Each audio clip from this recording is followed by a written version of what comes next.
राधिका राज और आप देख रहे हैं capital TV Uttar Pradesh.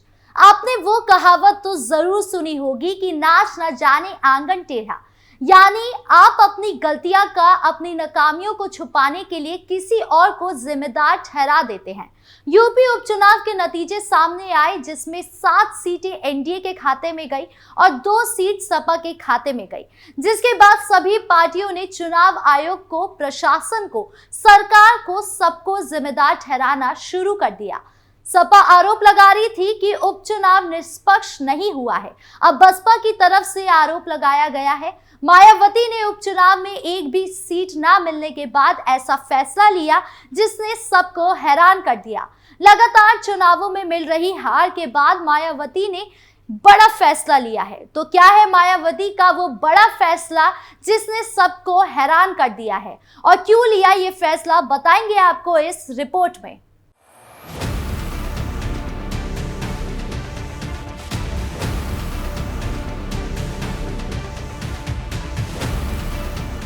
UP उपचुनाव के नतीजे कल आए और नतीजों ने भाजपा को जश्न मनाने का अवसर दिया तो बाकी पार्टियों को निराश और हैरान किया, क्योंकि 9 सीटों के नतीजे आए जिसमें 7 सीटों पर एनडीए ने बाजी मारी तो वहीं 2 सीटों पर सपा ने और बसपा का खाता तो खुला ही नहीं, जिसके बाद मायावती ने एक बड़ा फैसला लिया। जी हाँ, मायावती ने अब कोई भी उपचुनाव न लड़ने का फैसला किया है।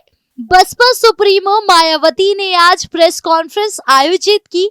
प्रेस कॉन्फ्रेंस में मायावती ने चुनाव में फर्जी वोट डाले जाने का आरोप लगाया और कहा है कि जब तक देश में फर्जी वोटों को डालने से रोकने के लिए देश के चुनाव आयोग द्वारा कोई सख्त कदम नहीं उठाए जाते हैं, तब तक हमारी पार्टी देश में अब कोई भी उपचुनाव नहीं लड़ेगी। यानी सीधे तौर पर मायावती ने अपनी हार का ठुकरा चुनाव आयोग पर फोड़ा है। कल से सपा भी यही कर रही है। मायावती ने ईवीएम को लेकर भी कहा। उन्होंने कहा जिस तरह बैलेट पेपर से फर्जी वोटिंग होती थी उसी तरह ईवीएम से भी फर्जी वोटिंग हो रही है। यानी मायावती ने बैलेट पेपर और ईवीएम दोनों को सेफ नहीं बताया है। कहा कि ये लोकतंत्र के लिए नुकसानदायक है।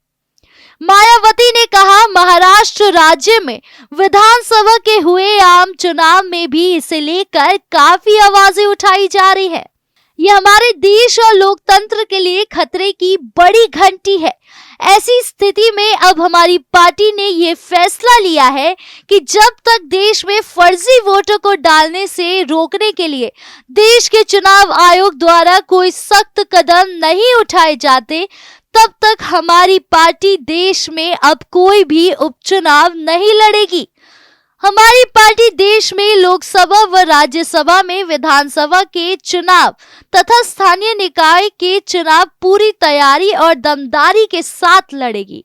अब ये बात तब कही जा रही है जब बसपा का प्रदर्शन लगातार खराब होता गया है। सिर्फ उपचुनाव में ही नहीं, विधानसभा और लोकसभा में भी बसपा का प्रदर्शन खराब ही रहा है। अगर बसपा की बात करें तो लोकसभा में बसपा का वोट शेयर घटकर 9.83% रह गया था। जिन 9 सीटों पर उपचुनाव हुए उनमें 2022 में मायावती एक भी सीट नहीं जीती थी। वही उपचुनाव के नतीजे इशारा कर रहे हैं कि दलित और मुस्लिम वोट मायावती से तेजी से दूर हो रहे हैं, क्योंकि दलित और मुस्लिम वोटर्स के भरोसे ही मायावती को जीत की उम्मीद रहती है। अब वो भी होता नहीं दिख रहा है।